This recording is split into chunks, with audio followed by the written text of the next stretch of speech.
우리는 많이 듣는 말이 있습니다. 하나님이 우리를 사랑하신다. 하나님이 우리를 참 사랑하신다. 교회에서 많이 들었던 말입니다. 우리가 너무나 잘 알고 있습니다. 그런데 알긴 아는데 우리는 어떻습니까? 세월에 묻혀서 잊어버립니다. 바쁘게 살면서 잊어버리곤 합니다. 여러분들 어떻습니까? 잊어버리지 않습니까?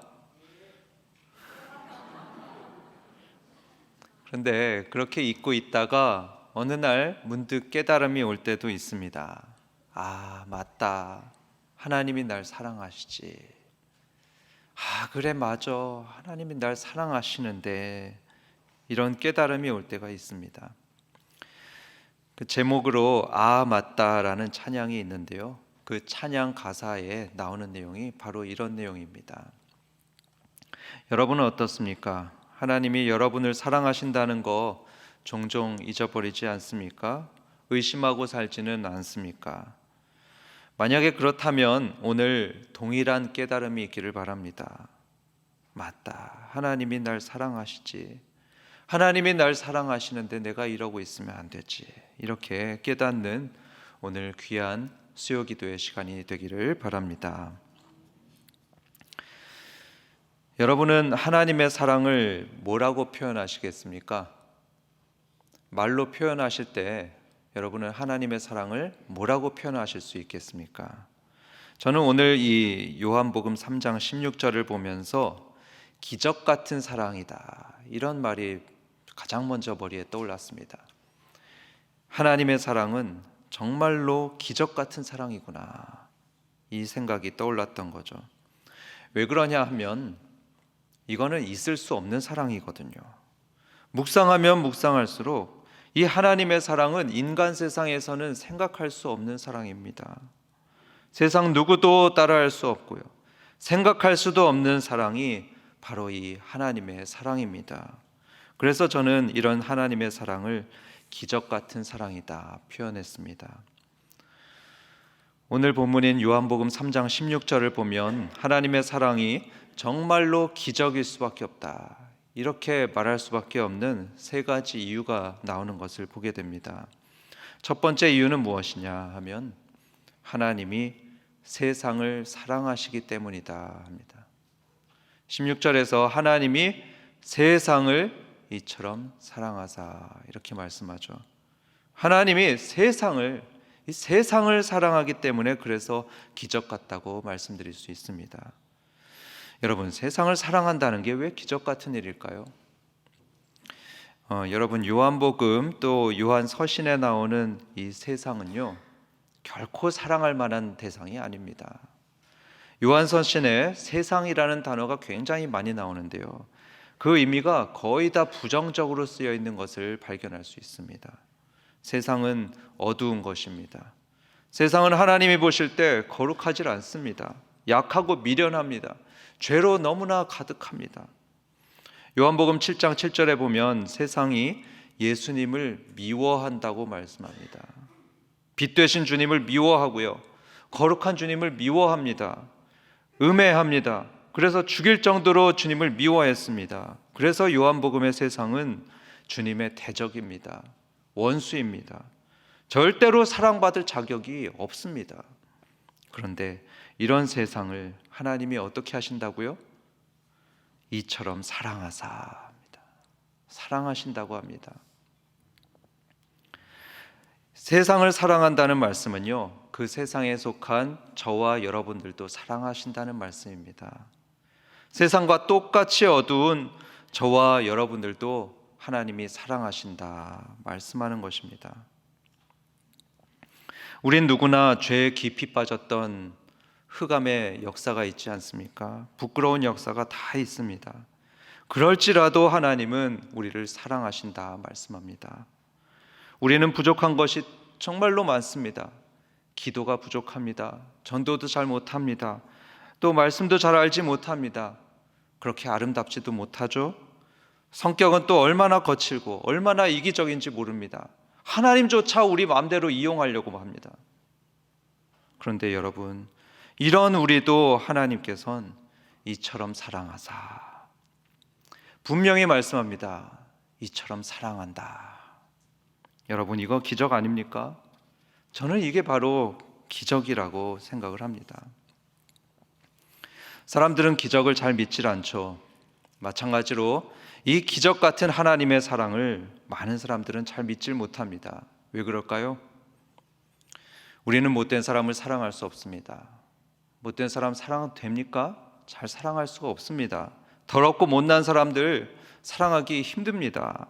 그러니까 우리는 어떻게 생각하냐면 하나님도 날 사랑하지 않을 거야 합니다. 내세울 게 하나도 없고 못난 나를 하나님이 사랑할 리가 없어, 이렇게 생각하면서 하나님의 사랑을 받아들이기 힘들어합니다. 이렇게 믿지 않는 우리들을 위해서요, 하나님께서는 호세아서에서 이런 말씀을 들려주고 계십니다. 어느 마을에 고멜이라는 기생이 있었는데요, 그 기생이 아주 음란했다고 합니다. 굉장히 삶이 문란했던 기생이었습니다. 당시에 선지자로서 호세아라는 경건한 청년이 있었는데요, 어느 날 하나님께서는 이 호세아 선지자에게 청천벽력 같은 말씀을 하십니다. 그게 뭐냐면 너 저기 가가지고 저 음란한 고멜하고 결혼해라 하는 것입니다. 그 기생을 아내로 맞아라 하는 것입니다. 얼마나 청천벽력 같은 말씀입니까, 여러분? 경건한 선지자가 만약에 기생하고 같이 앉아 있는다, 그것도 굉장히 이상한 일 아니겠습니까? 그런데 그런 기생하고 결혼하라니요. 그런데 호세아는 그 말씀에 순종합니다. 결혼해서 2남 1녀 3남매를 낳게 됩니다. 여러분, 보통 여자 같으면요, 이렇게 되면 감사하면서 그 가정을 잘 지키려고 노력할 것입니다. 그런데 이 고멜은요, 그 행복한 가정을 버립니다. 그 평범한 가정을 버리고 가출하게 됩니다. 왜 그랬을까요? 이 여자는 그 경건한 삶을 견딜 수가 없었던 것입니다. 대신 세상의 쾌락이 더 좋았습니다. 그 방탕한 자유가 훨씬 더 좋게 보였습니다. 그래서 고멜은 다시 기생의 세계로 돌아갑니다. 다시 그 방탕한 암흑의 세계로 돌아가게 됩니다. 하지만 다시 돌아간 그 기생의 삶이 과연 행복했을까요? 그렇지 않았습니다. 너무나 고통스러웠습니다. 기대와는 너무나 다른 고통스러운 삶이 시작되게 되었습니다. 어느 날 그만 사창가로 팔려가게 된 것이었죠. 사창가에서 고멜은 너무나 비참한 삶을 살았을 것입니다. 원치 않는 남자들과 자야되었고요, 온갖 학대를 당하면서 짐승반도 못한 지옥 같은 삶을 살았을 것입니다. 그러던 어느 날 호세아는, 이 남편은 그 소식을 듣게 됩니다. 친구가 와서 말했죠. 이보게 호세아 선지자, 이거 들었어? 당신의 부인이 저기 사창가에 있대. 호세아는 어떻게 해야 됐을까요? 남편이고 또 선지자인 이 호세아는 어떻게 해야 됐을까요? 율법에 따르면 이런 음란한 아내는 죽여야 합니다. 끌어내가지고 돌로 쳐서 죽여야 됩니다. 자신을 버리고 하나님을 버린 이 음란한 여인, 죽음으로 단죄해야 됩니다. 그게 율법에서 가르치는 상식입니다. 그런데요, 이때 하나님께서는 호세아에게 충격적인 말씀을 하십니다. 호세아서 3장 1절의 말씀입니다. 여호와께서 내게 이르시되 이스라엘 자손이 다른 신을 섬기고 건포도 과자를 즐길지라도 여호와가 그들을 사랑하나니, 이 말씀을 하는데요, 당시 이스라엘은 다른 신들을 섬겼습니다. 바알을 섬기고 아스다롯을 섬기고, 그러면서 건포도와 과자를 즐겼다고 하죠. 이게 무슨 말이냐면 다른 신들에게 바친 그 건포도, 다른 신에게 바친 과자, 이런 것들을 자기들이 즐겼다는 겁니다. 그렇게 우상 숭배를 하고 그렇게 영적 간음을 행했을지라도 여호와가 그들을 어떻게 했느냐? 사랑하나니 말씀하시고 계십니다. 하나님은 이스라엘을 버리지 않겠다는 것입니다. 내치지 않습니다. 그들과 맺은 부부의 연을 끊어버리지 않겠다고 말씀하는 것입니다. 이스라엘이 음녀 같을지라도 나는 그들을 여전히 사랑한다, 주님은 말씀하고 계십니다. 그런데요, 그 다음의 말씀이 또 중요합니다. 그 다음 말씀이 너는 또 가서 타인의 사랑을 받아 음녀가 된 그 여자를 사랑하라 하시기로. 하나님 말씀하시는데요, 이렇게 영적으로 가늠한 이스라엘도 내가 사랑하지 않느냐? 마찬가지로 호세아야, 너도 음녀가 된 너희 아내를 사랑해야 된다 말씀하고 계십니다. 다른 남자 품에 있던 그 아내 사랑해야 된다. 남편을 버리고 그리고 몸과 마음을 다 더럽힌 아내를 사랑해야 된다 말씀하고 계십니다. 여러분 같으면 하실 수 있겠습니까? 저는 자신이 없습니다. 여러분 하실 수 있습니까? 그런데요, 호세아 선지자는 이런 말도 안 되는 하나님의 말씀에 순종합니다. 그래서 창기가 되어버린 그 아내를 찾으러 사창가로 갑니다. 가서 아내 몸값을 치르죠. 은 15개라고 하더라고요. 그거 다 내고요, 따뜻한 집으로 데려옵니다. 물을 다 펴놓고 더러운 몸을 씻겨주고 다시 품에 안아주고 위로해주고 사랑해줍니다. 그러면서 호세아는 외칩니다. 여러분, 바로 이런 분이 여러분의 하나님이십니다. 하나님은 말씀하시기를 바로 저같이 여러분들을 사랑하는 분이 하나님이라고 말씀을 하십니다. 여러분은 믿어지지 않겠지만 하나님은 여러분을 애타게 찾고 계시고요, 여러분을 용서하셨습니다. 돌아오기만 하면 다시 따뜻하게 안아주려고 하시고요, 깨끗하게 씻겨주려 하시고 위로해 주려고 하십니다. 그러니 여러분, 하나님께 돌아갑시다. 돌아가서 하나님의 큰 넓은 품에 우리 함께 안깁시다. 이렇게 호세아 선지자는 외치고 있었습니다. 성도 여러분, 어제나 오늘이나 동일하신 하나님께서는 지금도 저와 여러분을 사랑하십니다. 우리가 아무리 더러울지라도, 우리가 아무리 못날지라도 우리를 향한 하나님의 사랑은 변함이 없습니다. 용서해 주시고 또다시 용서해 주시고 받아주시고 또다시 받아주십니다. 돌아오기만 한다면 마치 탕자의 아버지처럼 또다시 따뜻하게 안아주십니다. 사랑해 주십니다. 그야말로 기적 같은 사랑이 하나님의 사랑입니다. 앞에서 맞다라는 찬양을 제가 말씀드렸는데요, 그 찬양을 소개해 주셨던 분이 있습니다. 그분은 우리 교회에도 오셨었죠. 조현철 목사님입니다. 뇌병변 장애를 겪는 목사님이십니다. 온몸이 비틀어져 있고요, 매일 진통제가 아니면 극심한 고통 때문에 잠을 못 주무시는 분이십니다. 그런데 이분이 저에게 그 찬양을 소개하시면서 이런 말씀을 하셨습니다.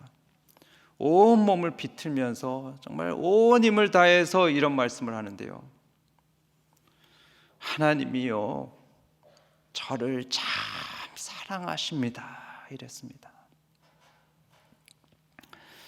사랑하는 성도 여러분, 이 하나님께서 저와 여러분도 사랑하시는 줄 믿습니다.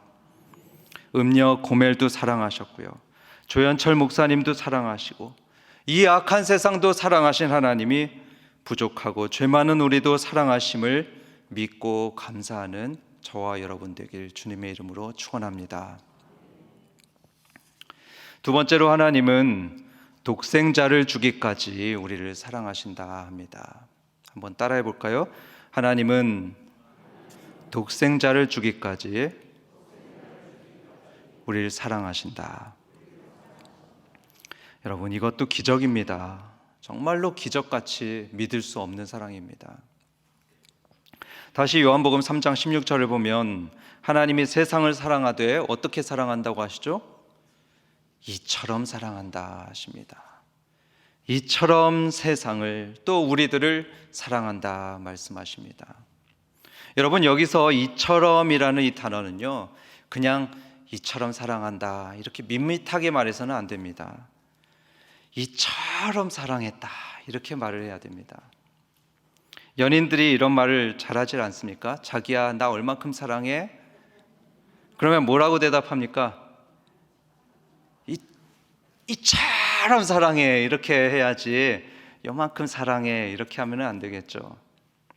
마찬가지로 하나님도 말씀하는데요, 하나님이 세상을 이처럼 사랑했다, 이렇게 말씀하신 겁니다. 성도 여러분, 하나님의 사랑의 고백입니다. 하나님이 저와 여러분을 이처럼 사랑한다고 고백하는데요, 이 놀라운 고백을 감사함으로 받으시길 주님의 이름으로 축원합니다. 그런데 여러분, 여기서 이처럼이라는 것은 어느 정도를 말을 할까요? 이만큼을 말할까요? 아니면 이만큼, 어느 정도를 말할까요? 우주 끝까지입니까? 그 구체적인 의미가 이처럼이라는 단어 뒤에 나오게 되는데요, 그게 뭐냐면 독생자를 주셨으니, 이것입니다. 독생자를 줄 정도로 사랑한다는 말씀입니다. 다시 말해서 자기의 하나뿐인 아들을 우리를 위해서 내줄 정도로, 그 정도로 우리를 사랑한다, 이렇게 말씀하는 것입니다. 제가 인도의 슬럼가에서 공부방 사역을 할 때였습니다. 인도의 슬럼가는요, 정말 말도 못하게 더럽습니다. 사방에 분뇨가 막 여기저기 있습니다. 그 집들 사이로 도랑이 보통 있는데요, 그 도랑들의 물로 그냥 그 분뇨가 둥둥 떠내려가는 게 보입니다. 아이들은 영양실조가 많이 있습니다.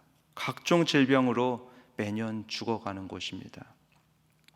그래서 우리 선교팀은 그 마을에 들어가서 계란도 주고요, 또 비타민도 주고 약을 주고 알파벳도 가르치면서 그 마을에 들어가곤 했었습니다. 그런데 어느 날입니다. 10살 정도 되었던 예쁜 아이가요, 이런 질문을 했습니다. 선생님, 왜 여기에 오는 거예요? 물론 힌디로 물어봤습니다. 왜 여기 오는 거예요? 이 아이가 하늘을 보면요, 하늘에 비행기가 막 왔다 갔다 합니다.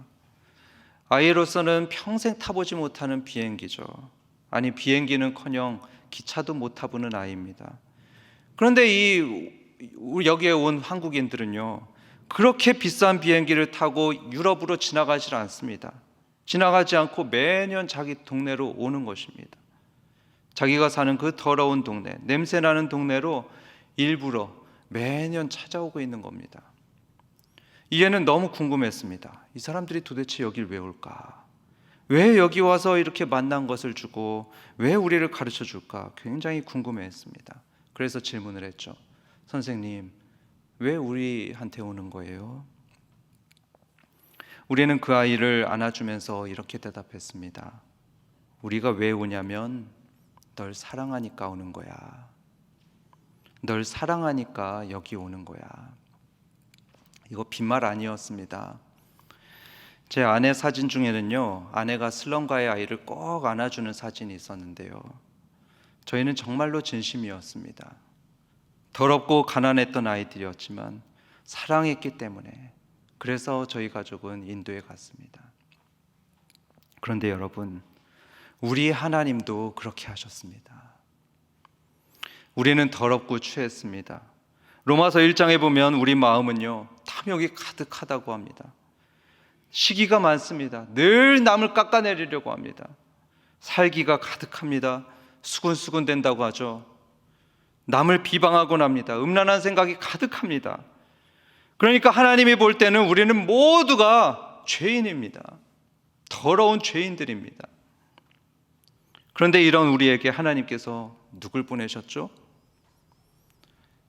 예수님을 보내셨습니다. 그것도 가장 사랑하는 독생자 예수님을 우리에게 보내셨습니다. 이 낮고 천한 땅에 보내셔서 사람들을 먹여주시고 고쳐주시고 가르쳐주셨습니다. 왜 그랬을까요? 왜 그런 수고를 하나님께서 하셨을까요? 이유는 단 하나입니다. 우리를 사랑하니까요. 우리를 진심으로 사랑하니까 그랬습니다. 그래서 하나님은요, 말로만 사랑한다고 하지 않았습니다. 말로만 사랑한다고 하지 않고 직접 이 땅에 오셨던 것입니다. 오늘 말씀에 독생자를 주셨으니라고 써 있는데요, 여기서 주셨으니라는 말은요, 마치 물건 주듯이 그 독생자를 우리에게 그냥 줬다, 이런 의미가 아닙니다. 요한복음에 보면 그 중의적인 두 가지 의미가 있는데요, 그것은 십자가에 내주셨다라는 의미입니다. 죽음에 내주셨다, 이런 뜻입니다. 다시 말해서 하나님은 우리를 사랑하셔서 독생자 예수님을 이 어두운 땅에 보내셨을 뿐만 아니고, 그냥 보내셨을 뿐만이 아니고 십자가에 내주신 겁니다. 죽음에 내주신 것입니다. 로마서 5장 8절에 이런 말씀이 있습니다. 우리가 아직 죄인 되었을 때에 그리스도께서 우리를 위하여 죽으심으로 하나님께서 우리에 대한 자기의 사랑을 확증하셨느니라. 여러분, 하나님이 여러분을 사랑하신다는 게 의심이 되십니까? 그렇다면 십자가에 달리신 예수님을 바라보시기 바랍니다. 십자가에서 하나님은요, 우리를 향하신 자신의 사랑을 확증하셨다고 말씀하고 있습니다. 마치 출생이 의심스러우면 출생 증명서 보면 확실하지 않습니까? 마찬가지로요, 하나님의 사랑이 의심되고 흔들리고 믿어지지 않는다면 십자가에 달리신 그 예수님을 바라보라고 하십니다. 거기서 하나님은 자신의 사랑을 확증하셨습니다. 확실히 증명해 보이셨습니다. 더 이상 의심하지 말라고 십자가로 확실히 증명해 보이셨습니다. 십자가를 바라보며 하나님의 사랑을 확신하는 저와 여러분 되기를 주님의 이름으로 축원합니다. 세 번째로 하나님의 사랑을 기적 같은 사랑이라고 표현하고 싶은데요, 그게 왜냐하면 우리에게 최고의 선물을 주셨기 때문입니다. 하나님은 우리들에게 최고의 선물을 주셨습니다. 여러분이 받아본 최고의 선물은 뭡니까? 제가 보았던 최고의 선물은요, 콩팥입니다. 신장이라고 하죠. 제가 본 최고의 선물입니다. 제가 아는 어떤 분의 배우자가 신장이 너무나 좋지가 않습니다. 그래서 그대로 두면은 죽게 됩니다. 그분에게 최고의 선물은 뭘까요? 돈이 아니죠. 돈이 아무리 많을지라도 신장을 마음대로 살 수가 없습니다. 기증받기 위해서 지금 다 기다려야 됩니다. 그분에게는 명예도 최고의 선물이 아닙니다. 어떤 지위도 어떤 명품도 다 필요가 없습니다. 최고의 선물은 뭐냐? 신장입니다. 신장을 기증받는 겁니다. 생명을 받는 게 가장 큰 선물입니다. 그런데 하나님은요, 우리에게 바로 그 선물을 주셨습니다. 가장 큰 선물인 생명을 주셨습니다. 생명도 그냥 조금 연장되는 그런 생명이 아닙니다. 영원한 생명, 불멸하는 생명을 우리들에게 주셨습니다. 이는 저를 믿는 자마다 멸망치 않고 영생을 얻게 하려 하심이라. 에베소서 2장 8절에 이런 말씀이 있습니다. 너희는 그 은혜에 의하여 믿음으로 말미암아 구원을 받았으니, 영생을 받았다는 겁니다. 이것은 너희에게서 난 것이 아니요 하나님의 선물이라. 영원한 생명, 그 구원을 우리에게 선물로 주신 그 하나님께 감사와 찬양을 드리길 원합니다. 우리는 선물할 때 어떻게 합니까? 사랑의 그 크기에 비례해서 선물을 주질 않습니까? 그렇죠? 사랑의 크기가 조금 작으면 좀 저렴한 선물을 줍니다. 5,000원짜리 주거나 10,000원짜리 선물을 주거나. 그런데 많이 사랑하면 어떻습니까? 많이 사랑하면 좀 더 비싸고 귀한 선물을 줍니다. 5,000원짜리 10,000원짜리 그런 선물이 아니고 10만원짜리, 20만원짜리, 진짜 많이 사랑하면 수천만원짜리 차도 선물을 하는 우리입니다. 그런데 하나님은 우리에게 어떤 선물을 주셨습니까? 세상에서 가장 비싼 선물인 생명을 주셨다는 것입니다. 겨우 수천만원짜리 차를 준 게 아니고요, 겨우 명품백 주는 정도가 아니고요, 세상 누구도 줄 수 없는 최고로 비싸고 가장 최고의 선물인 영생을 우리에게 주셨습니다. 왜 그렇습니까? 우리를 엄청나게 사랑하시기 때문입니다. 우리는 선물을 받을 때요, 그 선물이 만들어진 과정을 보면은 더 감동을 느끼곤 합니다. 더 큰 사랑을 느끼곤 합니다. 예를 들어서 여러분 1000마리 종이약을 받아보신 경험이 있습니까? 그것도 못 받아보셨습니까? 저도 1000마리는 아닌데 100마리 종이약은 선물로 받아본 적이 있습니다. 부러우시죠? 제가 100마리 종이약을 받아보니까요, 이게 1000마리도 아니고 또 값은 10,000원도 안 되는 겁니다. 10,000원도 안 되는 그런 건데 그게 진짜 감동이 되더라고요. 여러분, 왜 그 전영록의 종이약 노래 아시죠? 1000번을 접어야만 뭐가 되죠? 학이 되는 사연. 그거 다 모르십니까? 1000번을 접어야만 학이 된다 이러는데, 그래서 한 마리를 접기 위해서 접고 또 접고 또 접고 또 접고 이렇게 됩니다. 그렇게 해서 한 마리, 두 마리 만들고, 그래서 100마리 만들게 되는 거죠. 그래서 이 100마리 학, 1000마리 학은 감동을 줍니다. 아주 진한 감동 그리고 사랑이 느껴지게 됩니다. 왜냐하면 그 한 마리 한 마리에 한 땀 한 땀 힘들게 만든 과정이 녹아있기 때문입니다. 여러분, 영생도 마찬가지입니다. 하나님이 주신 그 영생이란 선물도요, 묵상해 보면은 참 감동이 됩니다.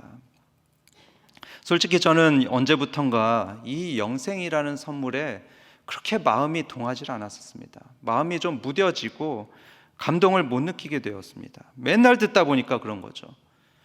맨날 듣다 보니까 하나님께서 제게 영생을 주시고 영원한 생명을 주셨다는데 제가 별 느낌이 들질 않았었습니다. 그런데 여러분, 저는 이 설교를 준비하면서 이 영생이란 선물을 하나님이 어떻게 마련해서 준 건지, 그리고 얼마나 큰 희생을 치르면서 마련한 선물인지 그거를 묵상하면서 큰 감동을 느끼게 되었습니다. 여러분, 그 영생의 선물을 주려고 하나님 어떻게 하셨습니까? 독생자 예수님을 이 땅에 내려보내셨습니다. 인도의 슬럼과 같이 너무나 더럽고 비참하고 어두운 이 땅에 보내셨습니다. 경건한 부부였던 마리아와 요셉, 이 가정을 마련하셨죠. 그 가정에 태어나게 하셨고요, 30년 동안이나 지극히 평범한 가정에서 평범한 인생을 다 살게 하셨습니다. 그리고 마지막 3년, 그 3년의 공생애는 수고로 가득했고 핍박으로 가득했었습니다. 그 마지막의 공생의 기간, 오직 십자가를 향한 삶이었죠. 마치 종이약을 한 장 한 장 접어가는 심정으로 우리 예수님은요, 성경에 예언되어 있던 그 하나하나의 메시아의 인생들을 다 이루어 가셨습니다.